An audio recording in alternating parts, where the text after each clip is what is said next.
আসসালামু আলাইকুম।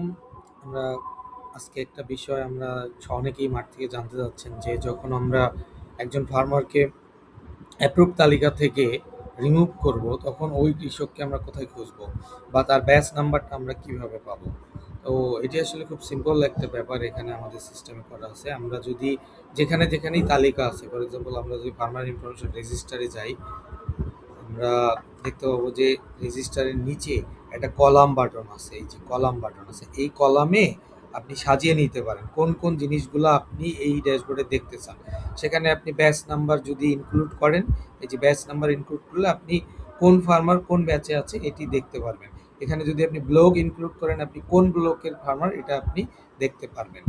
আবার যদি আমরা যাই ফার্মার ইনফরমেশন ভেরিফিকেশন, সেখানেও আপনারা খেয়াল করবেন একটা কলাম বাটন আছে। সেখানেও চাইলে আপনারা ব্যাচ নাম্বারটা এখানে দিতে পারবেন, দেখবেন যে তখন ব্যাচ নাম্বারগুলো চলে আসবে।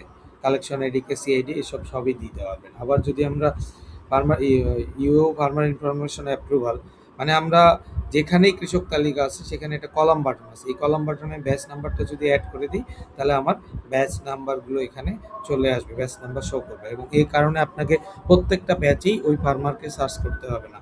ওই ফার্মারকে আপনি ফার্মার ইনফরমেশন রেজিস্টারে জাস্ট তার এনআইডি দিয়ে সার্চ করে তার ব্যাচ নাম্বার পাবেন। আপনি ফার্মার ইনফরমেশন রেজিস্টারই মূলত তাকে আসলে খুঁজে পাবেন, যেহেতু সে অ্যাপ্রুভ হয়ে গিয়েছে। এই জন্য ফার্মার ইনফরমেশন রেজিস্টারে আপনি যদি তাকে সার্চ করেন, আপনি তার এই যে কৃষকের পাশে এই যে আপনি তার ব্যাচ নাম্বারটা এখানে পাবেন। ধন্যবাদ সকলকে।